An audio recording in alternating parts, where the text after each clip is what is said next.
Welcome to Hardwood Handicappers with Zach Cohen, right here on VSiN, the Sports Betting Network.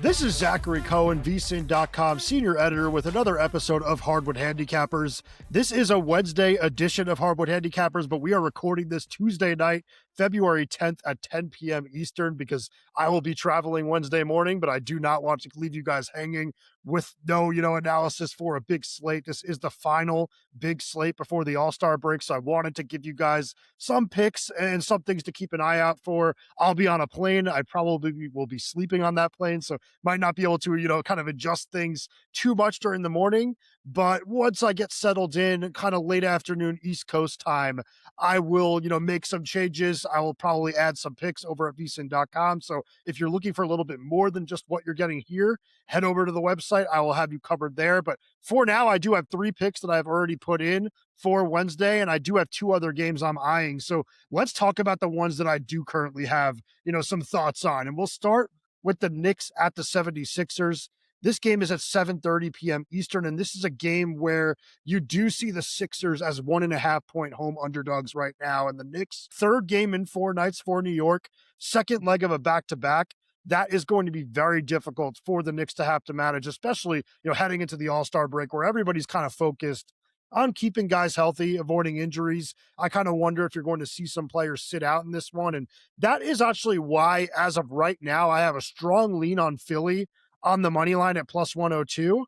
But I am waiting to see what happens with Joel Embiid here, because Embiid is questionable. They are managing his right knee right now, and we did see him miss last game, and you just never know if he's going to play or not when he's listed as questionable. There's 2 ways of thinking with the All-Star break coming up. They could say, let's get him out there. He's healthy enough and he'll have a week to recover. Or they could say, why not take a little bit extra time, get him fully right for after the All-Star break and have him, fully healthy for kind of the stretch run where we're a team that have kind of, flown under the radar in the Eastern Conference, played really good ball all season long. Maybe we can get Embiid going the second half of the year. I'm not sure if he's going to be out there or not, to be honest, but I think that if you do see him out there, this is a game where you should be backing Philly. And I'd be willing to lay, 2.5, maybe even 3 points if Embiid is healthy and active for this one, just because I do think this is a brutal rest spot for the Knicks, like I just said, now playing an overtime game officially against the Pacers. That's going to make this even tougher for them to recover. And I do think this is a spot where you're going to see motivation on the side of the home team, because the Knicks did win in Philly the last time these two met in this building. And overall, I just think that this Sixers team does pose some problems for a team with tired legs. And I think that, like I said, third game in 4 nights for New York, the guards, which already struggle to guard the perimeter to begin with, could be a little wobbly. And the Sixers have a ton of speed in their backcourt in Tyrese Maxey and BJ Edgecombe. So I think this is a game where you're going to see Philly putting a lot of pressure on New York, but getting over the finish line, that might come down to whether or not Embiid's out there. So wait on this one, but go into it thinking you're willing to play the Sixers if Embiid's out there. That's the way that I'm doing it. This is not one of my official picks, but it could very well be one that I throw on the website. But let's move on now to the Pistons at the Raptors at 7:30 p.m. Eastern. And this is a game I actually do have a play on, but it's a 2-leg parlay, which ropes in the Spurs at the Warriors at 10 p.m. Eastern. And the way I'm attacking this one is with the Raptors on an alternate spread of plus 8.5 versus the Pistons, and the Spurs money line versus the Warriors. This is plus 102 as of this recording. I'm risking 1.5 units on it because I absolutely love it.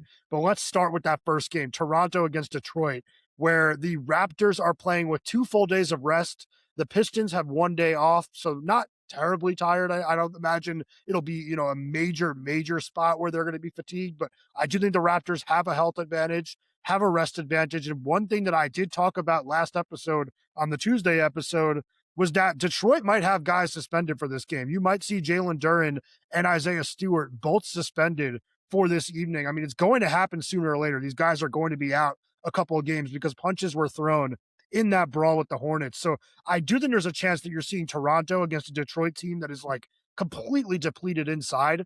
That would make this a much easier game for the Raptors to win, because if Toronto's weakest anywhere, it's at the center spot.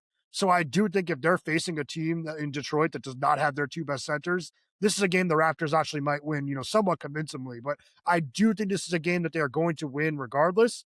I just wanted a little extra cushion because I'll be honest, this Pistons team has burned me a few times in crunch time. Like Cade Cunningham is just so good in the final 5 minutes of a game. And if this is close late, it would not stun me at all if he were to find a way to steal it. So giving myself a little bit of extra cushion with the 8.5. I will mention too, the Pistons on the road this season, for as good as they've been throughout the year, net rating right now, plus 3.7 on the road. Raptors home net rating plus 1.9. So while there might be quite a bit that kind of separates these teams on the season, it's not that big of a difference when you're talking about road games for Detroit and home games for Toronto. It's very tough to win in this building. So I think that the Raptors have a really good chance of winning this game, like I said, and I do think at the very least they're going to keep it close. And then for the Spurs and Warriors, it's just a matter of San Antonio being a more talented team than Golden State right now. I mean, the Spurs are going to be playing the second leg of a back-to-back. As I'm recording this, they haven't even tipped in their game against the Lakers, and I would imagine there will be some players sitting out for San Antonio, but I don't think it's going to equal, Steph Curry being out for Golden State and Kristaps Porzingis and Jimmy Butler also being out for Golden State. I mean, Butler will be out the entire year. I almost don't feel like I should be saying that when I'm talking about the injury report, but I might as well throw it in there. But Porzingis is out. That's three of the better players on this roster. And, Draymond Green will be out there. That'll make this team a little bit better defensively. But who's scoring for the Warriors against the Spurs team that has been really good defensively this season, has been top 5 in the league in terms of adjusted net rating? It's not going to be something where, this Golden State team can keep relying on like Guy Santos to win them games late. It's just not sustainable. So at some point, the absence of Curry is going to start weighing on this team. And I think that will happen in a home game against an elite team. So like I said, even if you see some players out for this one, as long as you see a few of like Castle, Harper, Fox, Wemby out there and not all of them missing, it's full go with this one. Like, I really think that San Antonio will end up being a team that you could throw into parlays with the money line. So that's the way I'm attacking it. Pistons, in the Pistons Raptors game, I'm going Raptors alternate plus 8.5. And I'm going Spurs money line. This is plus 102, like I said. And this is one that I really, really do like. Let's move on now to Trailblazers at Timberwolves. This game tips at 8 p.m. Eastern, and this is a game where I'm going to scoot Henderson on a player prop. I'm going Henderson over 4.5 assists at minus 109.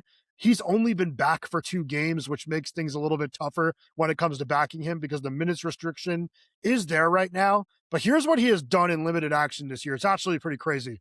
21.5 minutes per game through 2 games, averaging 8 assists per game through those 2 games, and 13.5 potential assists per game. So he has been looking really, really sharp to start his new year. And I know that this is a guy that's coming off a lower body injury, but the explosiveness has been there. And I just kind of think that this is a guy that you can rely on to get into the paint and create opportunities for his teammates, no matter who the opponent is. And that is big here when you're looking at this matchup because Minnesota, top 10 defense, when you're looking at adjusted defensive rating, 113.2 on the season. This is a very good defensive team, and they are quite good in the backcourt, but I do think this mark is a little low given the production we've seen from Henderson as a passer so far. So I think that Henderson ends up having 5+ assists in this game. I looked at his points and assists, but I just think it's more likely that he ends up having a better game as a passer and maybe struggles a bit as a scorer. I think that that's maybe where, this being a tougher matchup hurts him specifically because he is a shorter guard. He is going up against a Timberwolves team that has all kinds of size in the front court. Maybe it'll be a little bit more difficult on him to finish at the rim to get his floater off, but I do think he's going to have a lot of success getting into the lane, penetrating for, open jumpers for his teammates or, finding a jump off for an easy bucket for one of his bigs. But overall, I think the 5+ assists is very, very reasonable for him. If you're looking to sharpen your edge this NBA season, VSiN Pro is where to start. Get advanced analytics, player prop projections, and expert insights used by serious bettors every day. Try it out for only $9.99 for your first month and see what smart bettors are using to beat the books. Head to vsin.com/subscribe and check out all of our subscription options. I've talked about this deal all throughout the year. It's unbelievable. $9.99 for 1 month, especially now, gets you access to our NBA stuff, a lot of my tennis stuff, but then also a lot of our March Madness content coming down the pipeline. Some of our MLB stuff. We have our MLB betting guide coming out soon. It's a really good time to take advantage of our intro offer. And then once you're in, hopefully you like what you see and you want to stick around with us. But let's move on now to the Heat at the Pelicans. 8 p.m. Eastern tip in this one. And I think that this is going to be a game that when you kind of look at the card and see that pretty much every team in the NBA is playing, this is maybe one that you want to skip. But I do think that there's some value in the Pelicans on the money line here. So I grabbed New Orleans at minus 118. The reason for that is that this Heat team has just been awful. I mean, this is their third game in 4 nights, so fatigue is going to be a factor for them as well. But they're coming off a loss to a Utah team that has been benching its best players in the fourth quarter because this is a Jazz team that absolutely needs to lose moving forward in order to keep their first round pick in the 2026 NBA draft. They are tanking in the most blatant way possible. And Miami still was not able to beat them, even in a home game. So this Heat team is giving me like very little reason to believe in them whatsoever right now. And their injury report is loaded too. I mean, no Tyler Hero, no Norman Powell, no Pelly Larson, potentially no Andrew Wiggins is listed as questionable.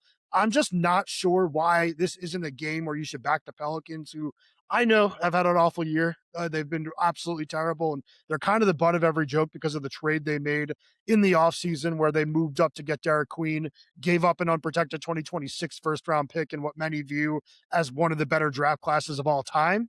And that is something that's going to continue to weigh on this front office, and it's going to be something that that front office is going to have to answer to at some point down the road. But as of right now, I just don't see much that separates these two basketball teams. I think the only reason you're seeing, the Pelicans at like this number and not favored by 4.5 is because they're the Pelicans and this because the road team is the Heat. Like the jerseys in this game are the only reason that people are not backing New Orleans by a little bit more. I mean, Miami is 12-16 on the road this season. They have not been strong away from home.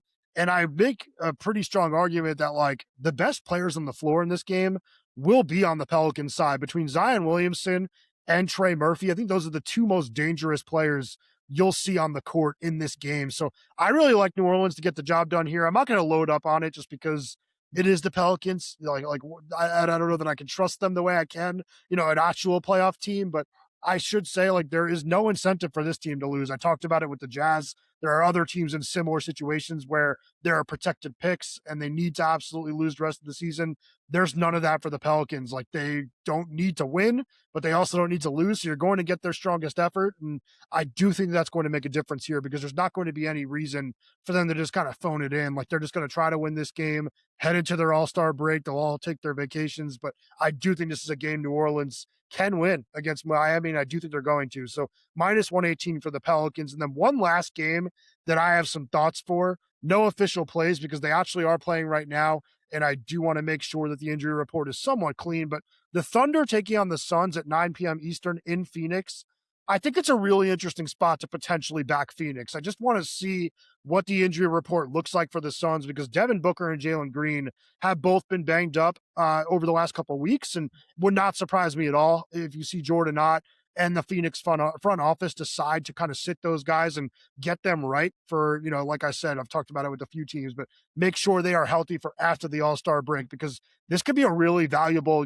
week of rest, especially for a player like Jalen Green, who just needs time to get his body right after multiple hamstring injuries to start the season. So wouldn't surprise me if he's out. Really wouldn't surprise me if Booker's out. But if you do see Booker in and a few of the other Suns kind of key role players in, I'd be looking to back Phoenix at plus 7.5 or better. I just kind of think with OKC being without SGA for another couple of games and with no AJ Mitchell, you're talking about an OKC team that is a little bit depleted in the backcourt. It's not a Thunder team that's ever really lacking in talent overall, but I just don't think it's fair to expect OKC to win by margin in Phoenix against a Suns team that has just been really solid throughout the course of this season. I mean, they're number 7 in the NBA in half-court defensive efficiency, and offensively, their numbers take a hit because they've had so many guys out of the lineup, but with players back in and with Booker healthy especially, this is a borderline like top 10, top 12 offense in the league. So I really think you're talking about a Suns team that's good on both ends of the floor and very good when playing at the Mortgage Matchup Center. So I just kind of think that this Suns team would be able to keep it close, even with it being the second leg of a back-to-back. But like I said, make sure you check out that injury report. Should also note, like something that I've said all season with Phoenix, when it is the second leg of a back-to-back, you generally get some solid games out of Oso Ighodaro because the team does like to sit Mark Williams on the second legs of these back-to-backs to keep him healthy. or they'll just play him a few less minutes than they normally would. That usually means a bump in minutes for Iguodala, and I would expect him to put up some decent numbers if he does play, 20 plus minutes. But that is my thought for that game, but only 3 official plays for for Wednesday night so far.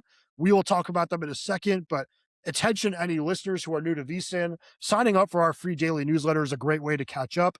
Delivered straight to your inbox every morning, VSiN's newsletter offers picks, data, and strategies for the day's betting menu. Sign up for free now at vsin.com/newsletter and start receiving your free newsletter tomorrow morning. That's vsin.com/newsletter. Stay ahead of the game and bet smarter with VSiN. All right, well, let's recap the plays that I do have already for Wednesday. It starts with Scoot Henderson over 4.5 assists at -109 versus the Timberwolves. I have the Pelicans money line -118 versus the Heat. And I have a parlay of Raptors alternate +8.5 versus the Pistons, with the Spurs money line versus the Warriors. That's +102. I risked 1.5 units on it. And then, like I said, I have some leans on the Sixers money line, on the Suns plus the points, but let's wait and see what the injury reports look like. I will kind of, update things over at vsin.com, like I mentioned at the beginning of the show. I will have my stories up tomorrow. It might be a little bit later in the afternoon, but I will have them up. So at some point tomorrow, late afternoon, East Coast time, or early evening, you will see me drop some notes into that story, because this is not a normal day where I have all the time in the world to just kind of get my story out in the morning. I'm going to put a quicker piece out, but I will add updates to it. So you'll get more thoughts from me at vsin.com. I will also pretty much assure you, I won't want to guarantee it, but very, very likely that you will get more player props out of me Wednesday, late afternoon or early evening, because like I said, I'm doing this Tuesday night. Not every game has player props available right now, but they will in the morning. And at some point I will get some time to sit at a desk, look at everything, look at all my numbers, and put out some more player props. So there will be more at vsin.com for VSiN Pro subscribers. So make sure you head over to the website. We will be back with the Thursday edition of Hardwood Handicappers, and I will be doing that Thursday morning, more like a normal episode. And then all throughout the All-Star break, you're still going to be getting content from me. Friday, we'll look at, All-Star Saturday night, one of my favorite nights of the year, and some of the All-Star game stuff for Sunday.